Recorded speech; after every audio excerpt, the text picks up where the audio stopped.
안녕하십니까. 공산운동권 종식을 위한 사상 스펙트럼 연구 주체 사상 파편. 김영환의 공동체주의는 정치 권력을 추구한다 라는 내용을 말씀드리겠습니다. 자, 공동체주의 연구라는 책의 텍스트를 인용하여서 말씀드리도록 하겠습니다. 사람의 변화 발전에서도 국가의 정치 권력을 장악하는 것이 매우 중요하다. 이렇게 말하고 있습니다. 사람의 변화 발전이 모든 변혁 운동의 근본이고 궁극 목표다라는 것을 황장엽 씨 계열에서 많이 말하고 있는 거죠. 자, 그래서 사람을 중심에 두고 등등 우리가 귀에 못이 박히도록 듣는 소리인데요.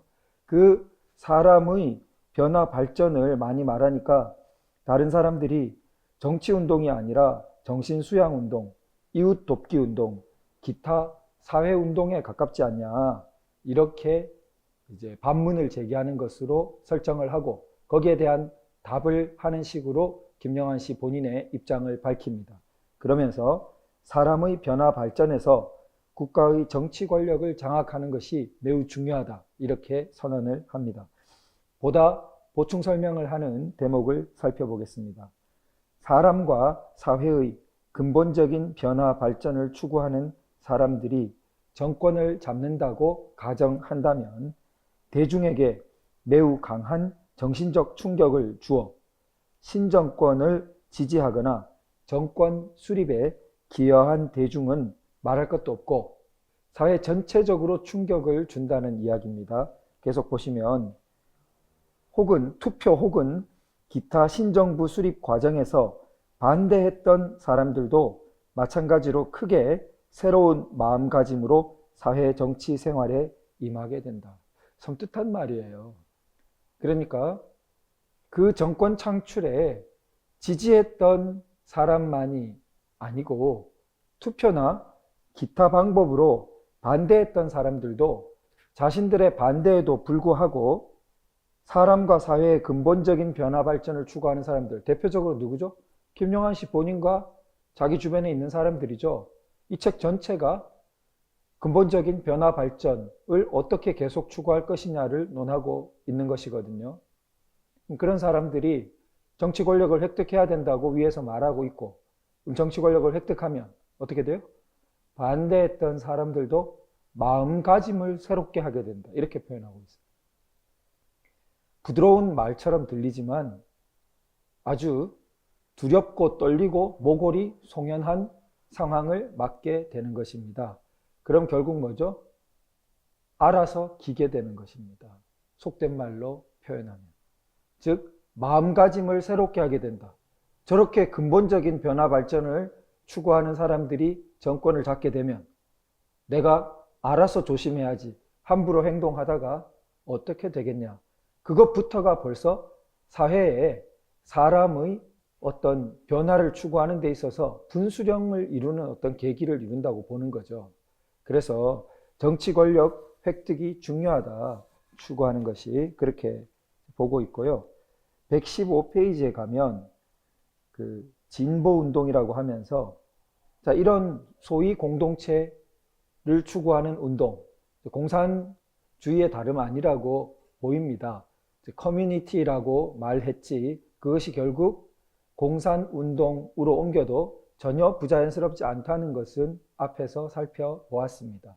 그랬을 때 기존의 마르크스 레닌주의와 약간 변형시켜서 특이한 것은 그 중심 역량을 계급적 관점에서 보기보다 여기서 공동체주의 정당이란 것은 합법 정당을 의미합니다. 앞서 맥락을 보면요. 더 이상 반합법 투쟁에 너무 매몰되어서는 안 되고 비합법, 반합법 정당에 치중하지 말고 레닌 때와는 시기가 달라졌다. 그러니까 합법 정당에 굉장히 가치를 많이 봐야 된다라고 선언하면서 결국 심지어 그러한 변혁운동의 중심 역량은 바로 그런 정당, 공동체주의 정당이라고 표현한 합법적인, 그것이 인간중심 민주주의든 속뜻으로 우리가 봤을 때는 변형된 공산주의 운동이든 그런 합법 정당이 바로 가장 중심 역량이고 주축이다. 이렇게 말하고 있습니다. 자, 그러면 이렇게 말만 했을까요? 김영환 씨는 그렇게 그냥 학문 상아탑의 세계에 있는 사람이 전혀 아니거든요.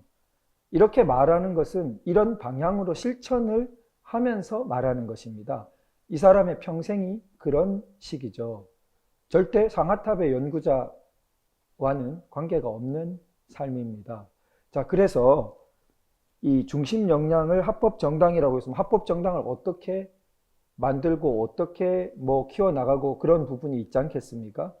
첫째로 우선 궁금해지는 것은 우리가 제1편에서 다루었던 주사파 이념당이라고 표현되는 황장엽 씨가 말한 그 이념당과 지금 이 합법정당이 같은 거냐? 결론적으로 달라 보입니다. 그러면 황장엽 씨가 말했던 그 이념당은 어디로 갔냐? 제가 볼 때는 그 145페이지에 나오는 말이 단초를 주는데요. 이렇게 말합니다.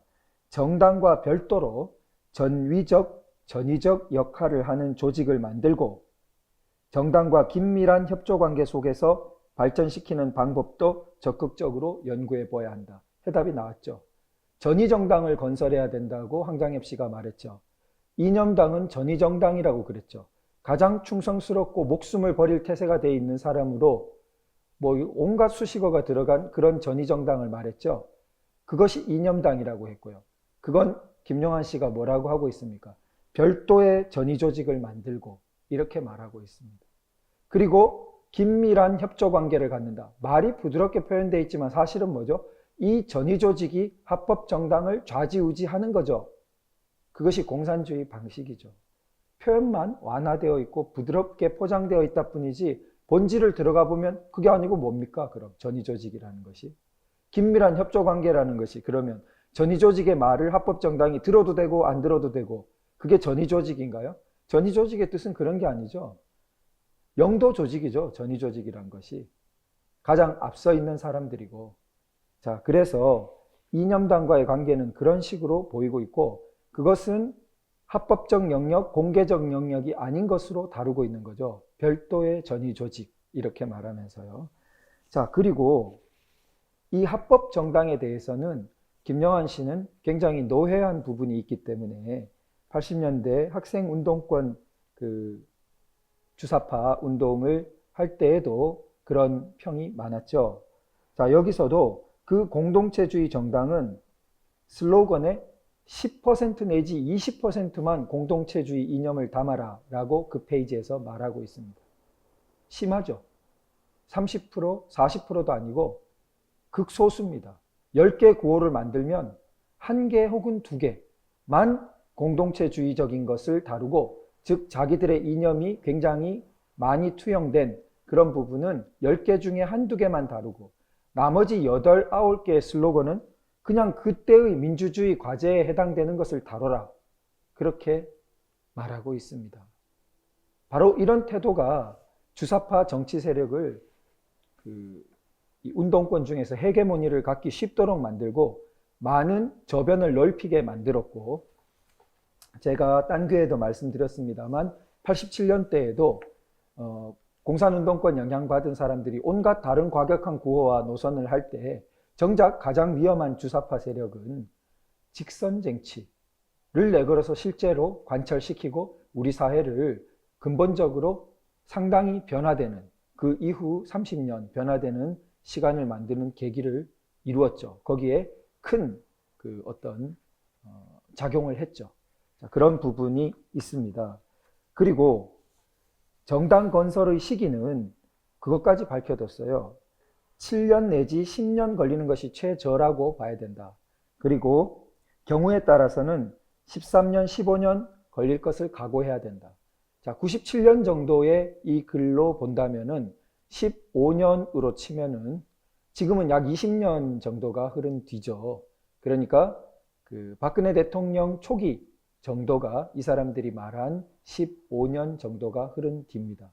그런데 박근혜 대통령 초기 후에 결국 탄핵으로 가는 어떤 씨앗들이 거기에 들어있고 몇 년 뒤에 실제로 탄핵 사태가 나고 탄핵에서 이들이 아주 활발하게 활동하죠. 김영한 씨가 공개적으로 박근혜 대통령 하야라는 글을 발표하고 그 중요 인물인 홍준표 씨는 시대정신에 글을 실어서 탄핵의 정당성을 상세히 논하고 한국 보수 정치권의 붕괴, 새로운 세력의 등장 필요성 등을 논합니다.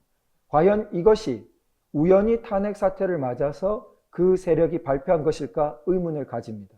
이 세력은 이미 20년 전쯤, 탄핵 사태로부터 20년 전쯤 정당 건설의 필요성을 말하고 그것을 실제로 준비하는 집단이라고 제가 말씀드렸죠. 그냥 말만 하고 마는 그런 성격의 사람도 아니고 주변의 인물들도 아니라고 봐야 됩니다. 그렇다면 이들이 생각했던 정당 건설은 기존의 보통 진보정당 만든다고 하면서 바닥에서부터 새로 다 풀뿌리 조직을 해서 올라오는 것이었을까? 지금 보면 그것보다는 이 김영한 씨 책에도 대중정당 모델이 반드시 좋은 것이 아니다. 소위 간부정당, 상층부의 국회의원들, 또 국회의원 적어도 보좌관급들, 이런 사람들을 중심으로 잡아서 정당 형성에 들어가는 것이 굉장히 유력하다는 그 내용을 쓰고 있습니다. 그렇다고 본다면 또 기존의 정당 내의 어떤 그 부분을 변화시켜 버려서 바닥에서부터 만드는 게 아니라 기존 정당의 성격을 변화시켜서 자신들이 생각하는 정당으로 만들 수 있다면 시간도 훨씬 줄어들고 훨씬 강력한 정당이 단기간 내에 만들어지고 정치 권력 획득도 가능하겠죠. 그런 계획을 완전히 배제하지 않았을 거라고 보입니다. 그리고 실제로 이루어진 일은 바른미래당이라는 정당이, 꽤 큰 규모의 정당이 탄핵 사태 때 생겨났죠. 사실 그때 생겨날 무렵의 분위기로 보면 지금보다 훨씬 더 큰 정당이 생겨날 뻔했거든요. 그렇다면 이들이 20년 전에 이렇게 말해놓은 것과 그 탄핵 때의 모든 일들의 흐름이 과연 무관한 것일까? 우리는 상당히 강력한 의구심을 가져보게 됩니다. 무관하지 않을 거라는 의심을 하는 것이 전혀 부당한 일이 아니라고 생각이 들어요. 자, 그리고 정당 건설에서 가장 중요한 것을 뭐라고 봤냐? 이념적 기초를 만드는 것이라고 142페이지에서 말하고 있습니다. 두 번째가 조직 기초인데 두 번째보다 훨씬 중요한 것이 첫 번째, 이념적 기초라고 말합니다. 그것으로 조직도 만든다. 이렇게 말하고 있어요. 그런데 그 이념은 세 가지 큰 내용이 있다. 첫째가 북한에 대한 통일, 입장. 그 다음 둘째가 한국의 지금 현 단계와 기본 과제에 대한 입장 통일. 셋째가 사회의 궁극적 발전 목표에 대한 의견 통일. 이렇게 세 가지를 들고 있습니다.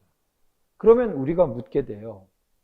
김영한 씨는 한국에 존재하는 70년 한국 헌정사 속에서 자유민주주의, 반공 자유민주주의, 그리고 법치주의, 시장경제를 아주 큰 원칙으로 하는 정통 흐름이 있는데 그 정당에 대해서 무슨 생각을 가지고 있을까요? 그 정당의 흐름에 자기가 입닫는다고 생각한다면 이런 말들이 나오겠습니까? 나오지 않는 거죠. 우리가 앞에서 다른 텍스트에도 봤듯이 이 사람의 생각은 우리 70년 헌정사가 보여준 정통 자유민주주의 생각이 아니에요. 그러니까 북한에 대한 입장도 다르고 북한에 대해서 대표적으로 뭐죠? 3조 우리 헌법의 영토 규정, 4조 자유민주적 기본질서 규정에 따라서 북한은 정통성이 전혀 없는 정권에 의해서 지금 강점당하고 있는 상태이고 궁극적으로 자유통일이 되어야 될 대상으로 보는 것이죠. 남북 교류 등은 북한 주민을 생각해서 이중적 지위를 인정하는 것에 불과합니다. UN 동시가입 전혀 국가 인정이 아닙니다. UN에 대해서 각각의 국가 문제지 그 국가 상호간이 승인한 문제가 아니에요. 자, 그런데 이들은 그런 입장을 달리하는 것이죠. 자, 그 다음에 한국의 현 단계가 뭐라는 겁니까? 자유민주주의로 제한된 단계에서 높은 단계 자유민주주의로 발전해 왔어요. 87년 헌법을 거치면서. 그런 자유민주주의 건국, 낮은 단계의 법치화 자유민주주의, 높은 단계의 법치와 자유민주주의, 그리고 자유통일로 나아가는 이런 정통 흐름을 받아들이지 않기 때문에 그냥 한국 사회 현 단계, 발전 단계에 대해서 자기들이 다른 관점을 갖는 거예요. 기본 과제와 의견 통일이 필요하다 했을 때. 아까 전에 봤듯이 이들은 자본주의 단계의 민주주의는 결국은 사회주의 단계의 민주주의의 초급적인 단계에 불과하다. 그리고 이 사람들이 말하는 사회주의라는 것은 자기들대로 해석을 막 해서 유럽의 사회민주주의도 사회주의의 또 초급 단계처럼 막 쓰고 그럽니다. 좀 자의적인 해석이라고 보이는데요. 유럽의 사회민주당은 오히려 자유민주주의적인 기초질서를 공유하고 정책적 차이가 있는 것이죠. 사회주의와는 엄격히 구분됩니다. 막 섞어 쓸 수 있는 게 아니에요. 사회주의는 이미 자유민주주의가 갖고 있는 기본 질서 틀이 완전히 뭉개집니다. 거기에는 복수정당이 아니고 의회주의가 아니고 사법권의 독립이 아니고 그런 기초적인 것들이 다 허물어집니다. 그런데 그것하고 사회민주당 노선하고 어떻게 초급 단계인 것처럼 뭉뚱그릴 수가 있겠습니까? 만일 김영환 씨는 사회주의인데 고도로 민주주의가 발달한 것을 이야기한다면 공상일 뿐인 거죠. 그렇게 된 사회주의는 지구상에 존재한 적이 없었어요. 자기 혼자 책에서 말하고 있는 것이죠. 그런데 현실적으로 아주 많은 지역에서 아주 많은 사람들에 의해서 적어도 수십 년 이상 존재해 온 사회민주당 노선하고 어떻게 뒤섞어 버립니까? 그런 것들에 우리가 쉽게 속아 넘어가면 안 되죠. 자, 그래서 세 번째 보면 사회의 궁극적 발전 목표에 대해서 의견 통일이 필요하다. 자, 자기가 말하는 커뮤니티 사회, 공산사회에 비슷한 우리가 파트 1에서 살펴봤죠. 그런 목표에 대해서 의견 통일이 있는 그 이념적 기초가 된 것이 가장 중요하다. 자, 그러면 이런 목적을 가지고 먼저 전위 조직이 있겠죠. 그 다음에 합법 정당을 그런 식으로 변화시키겠죠. 가장 중요한 파트가 어딜까요? 연수원 같은 파트겠죠. 그 당의 교육을 담당하는 파트겠죠. 그러면 자기 전위 조직에 해당되는 사람을 아주 교묘한 방법을 동원해서라도 길을 쓰고 그리로 보내려고 하겠죠. 그래서 연수원 같은 데의 이념을 자기들의 이념으로 쫙 장악하면 자기들이 생각하는 이념적 기초가 마치 뻐꾸기가 집박이 둥지에 가서 집박이가 원래 작은 새가 놓아놨던 알을 탁 치워버리고 자기 알을 거기 놓아놓으면 집박이는 그게 자기 새끼 알인 줄 알고 키워줍니다. 나중에는 집박이보다 더 큰 뻐꾸기 새끼가 거기서 나오는 거죠. 결국은 뭔가 잘 사태를 파악하지 못한 거대 정당을 이용해서 사태를 면밀히 끌고 나가는 소수 조직이 완전히 좌지우지해버리는 모습이 여러분, 저만 공상하는 것일까요? 이 텍스트를 면밀히 살펴봤을 때 그런 위험성이 어느 정도 상당히 추정될 수 있는 게 아닐까요?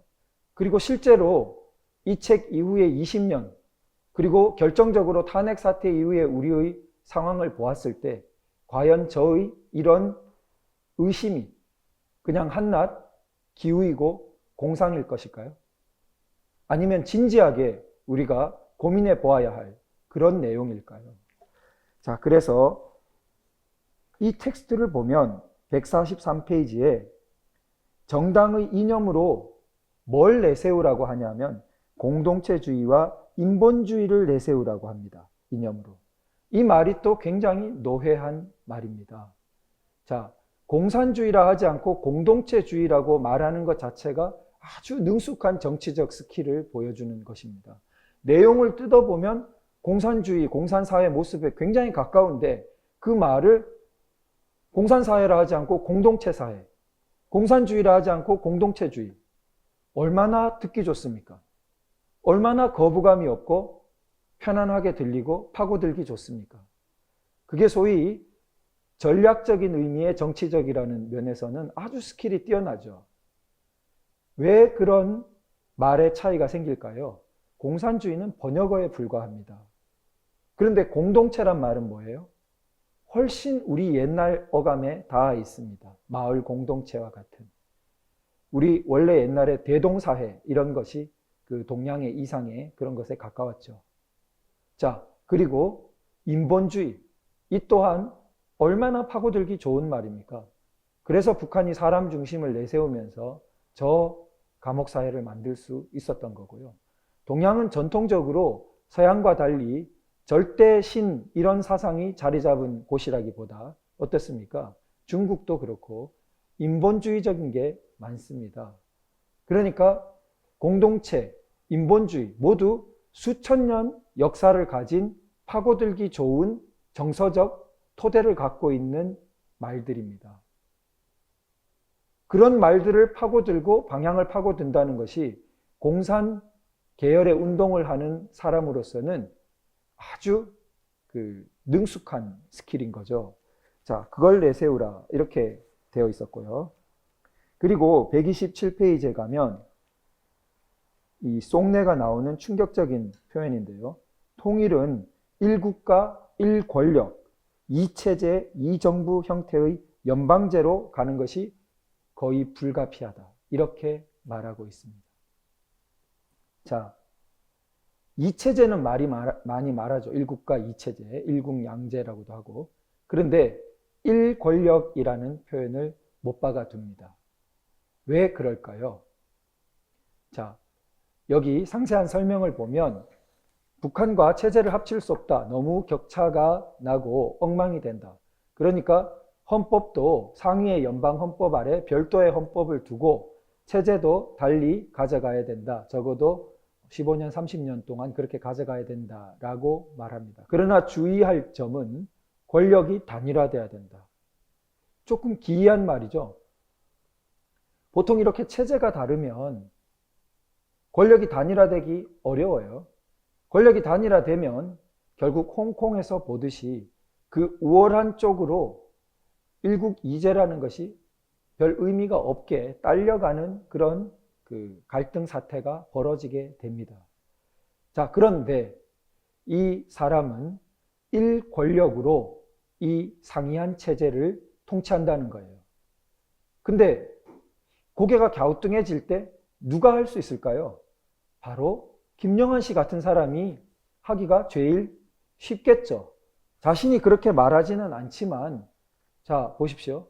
북한이 기존의 어떤 히스토리 때문에 대한민국과 자유체제로 합칠 수 없는 거라면 북한의 기존 체제는 주체사상 적어도 표방한 그런 체제입니다. 김영한 씨는 자기가 주체사상 자발적인 연구자고 북한이 오히려 그 연구를 소홀히 했고 자기는 더 심화했다라고 주장하는 사람이에요. 그러면 북한의 기존 통치 이념에 대해서 자기가 제일 전문가겠네요. 그리고 대한민국의 자유민주주의를 상당히 좀 얕보고 그것은 초급적인 민주주의라고 표현하면서 인류 발전 단계에서 그걸 넘어가야 한다라고 주장하고 있어요. 그럼 양체제를 효과적으로 일권력으로 다스릴 그런 도량을 가진 사람은 쉽게 날 수도 없고 그런 조직도 잘 없겠죠. 자기가 말한 이 전위 조직에 바탕한 또 그것이 정당화된 그리고 결국 꼭대기에는 자기가 있는 체제야말로 가장 거기에 근접한 것 아니겠습니까? 거기에 더 근접한 것을 우리가 쉽게 만들어낼 수 있을까요? 만약 1국가 1권력 2체제 2정부 연방제라면 말이죠.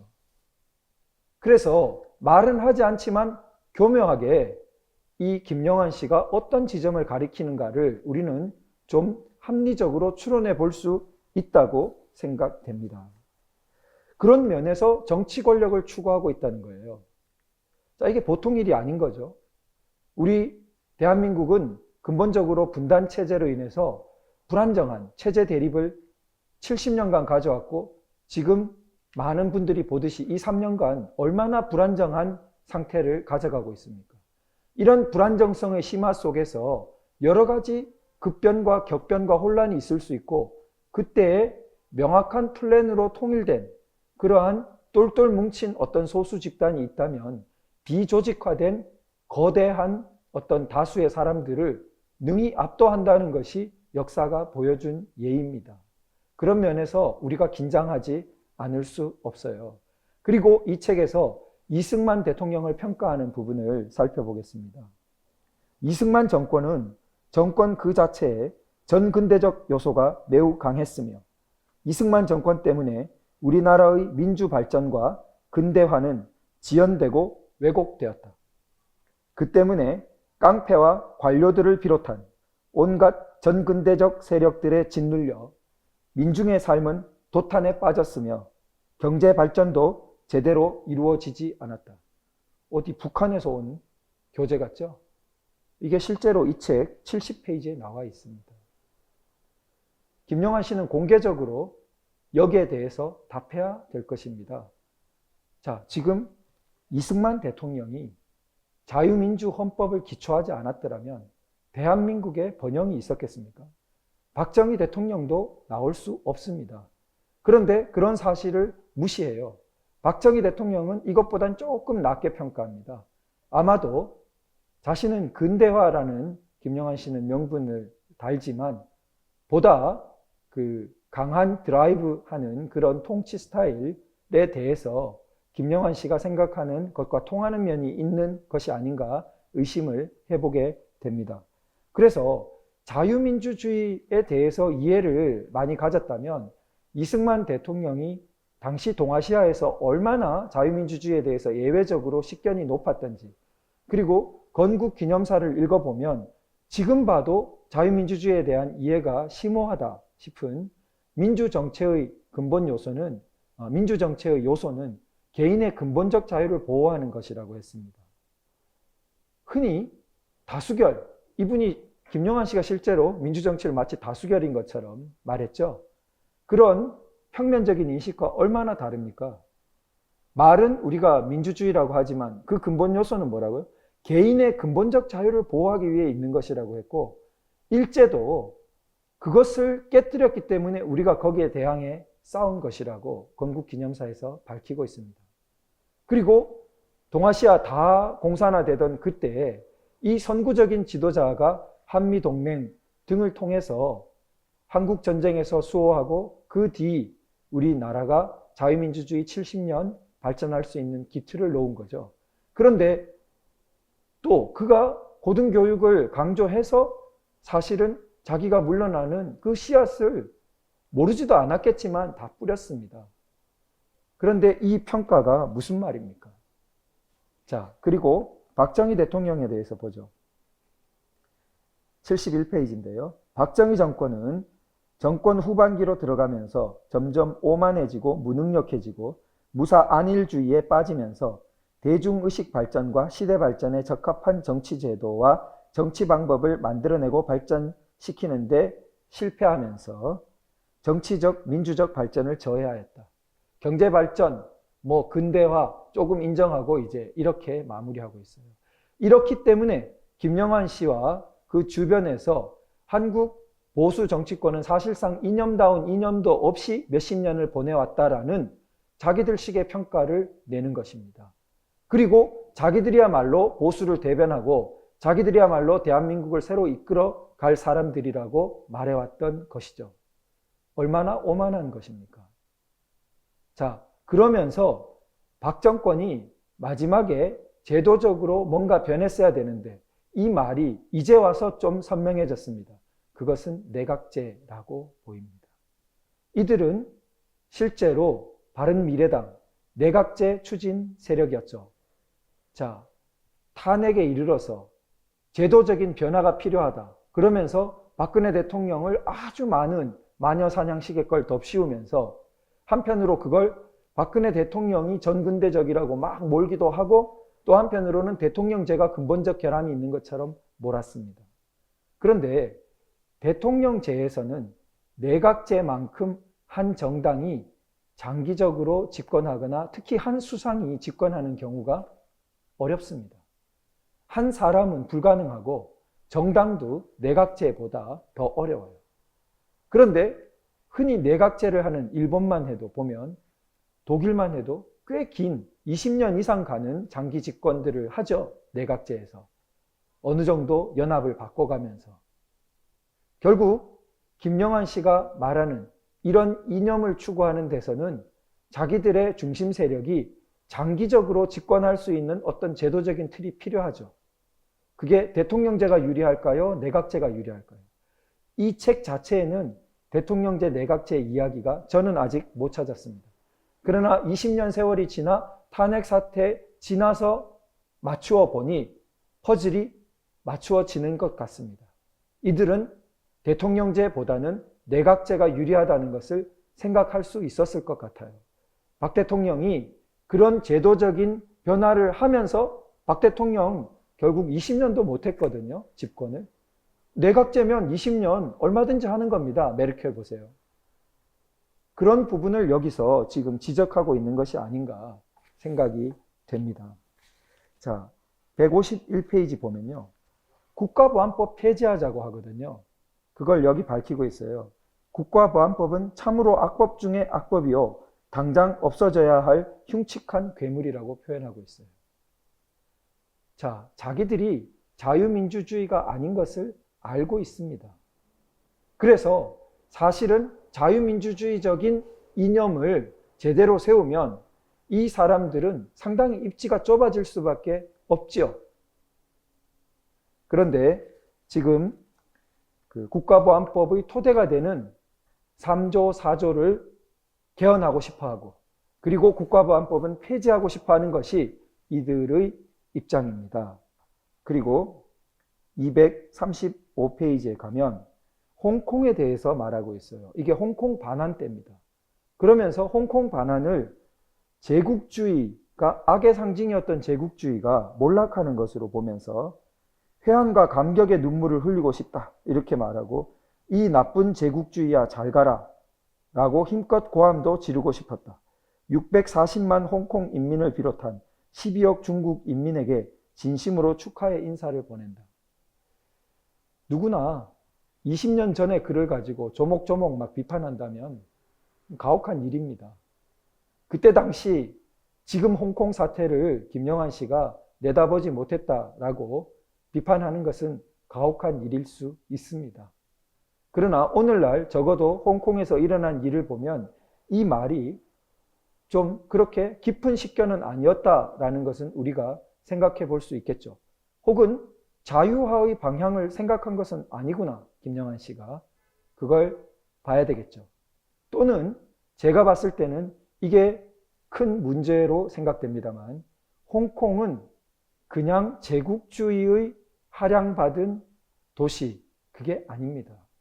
홍콩은 사실 이 아시아에 정말 드물게 영국이라는 그 보통법 체계가 아주 작은 지역에서나마 이식된 아주 독특한 지위를 가진 곳입니다. 영국이라는 지금 전 세계의 법 체계를 양분하는 영국, 미국의 커먼로, 보통법 체계와 독일, 프랑스 등의 대륙법 체계가 아주 양대 체계로 존재하죠. 그런데 그 영미법, 보통법적인 체계가 아시아 대륙에서 어디에 옮겨갔습니까? 홍콩이 대표적인 것입니다. 영국이 거기를 할양받아서 총독을 보냈기 때문에 그 법 체계가 보통법 체계로 간 것입니다. 이 독특한 점을 보아야 오늘날 홍콩 사람들이 왜 저항하고 있는지 그 뿌리를 보게 됩니다. 그 저항의 뿌리는 깊은 것입니다. 즉 보통법 체계에서 누렸던 그 자유, 보통법이 가져다 주었던 안정된 법치가 보장했던 자유, 그 자유가 상실되기 때문에 저항하고 있는 것입니다. 그런데 김영한 씨는 뭘 봤어요? 제국주의가 물러가는구나를 봤습니다. 깊은 인식이라고 볼 수가 없죠. 그러면서 동아시아가 세계의 중심축이 된다는 이야기를 하면서 우리는 일본이든 미국이든 중국이든 그 어느 나라도 배척하거나 적대시하지 말아야 하며 어느 한 나라에 지나치게 매달려서도 안 되고 그런 인상을 주지도 말아야 한다. 259페이지에서 이렇게 말하고 있습니다. 뭐 균형자론 이런 건가요? 듣기에는 좀 좋을 수 있을지 몰라도 국제정치의 현실을 봤을 때 아니한 대응이 되기 쉽다고 생각됩니다. 뿐만 아니라 이것은 정말 수천만 국민의 모든 것이 걸려있는 안보라든지 그런 문제에 직결되기 때문에 정말 위험한 생각일 수 있고, 게다가 현실을 제대로 보지 못한 것이라고 생각됩니다. 현실을 제대로 보지 못한 가장 큰 원인은 이념 때문이라고 저는 추측합니다. 왜냐하면 한미 동맹의 기초는 자유민주 가치를 공유하기 때문입니다. 한국은 자유민주 국가가 아닌데 미국이 여기서 수만의 피를 흘렸겠습니까? 그 아까운 자기 젊은이들의 피를 흘렸겠습니까? 이 오지에서. 한국이 자유민주 전선의 최전선이 아닌데 미국이 경제적으로 돕고 많은 편의를 제공했겠습니까? 한국과 미국 사이의 근본적인 관계에는 모든 것을 떠나서 그 밑에 이념이 놓여 있는 것입니다. 공산주의에 대항했던 최전선 보루였던 자유민주주의, 그 이념 가치를 공유한다는 것은 오늘날도 한미동맹의 가장 기초고, 그리고 한미일 협력관계의 기초에 해당됩니다.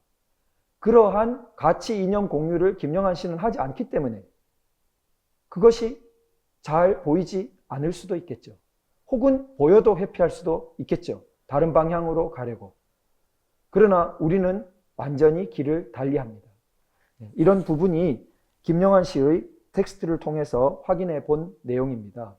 자, 요약하자면 김영한의 공동체주의는 정치 권력을 추구한다.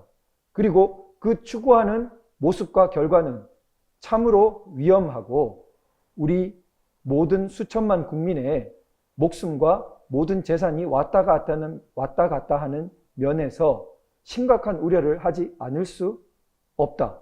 그러한 그 우려의 객관적인 근거가 이 텍스트 속에 많이 나타나 있다. 이런 마지막 멘트를 드리겠습니다. 감사합니다.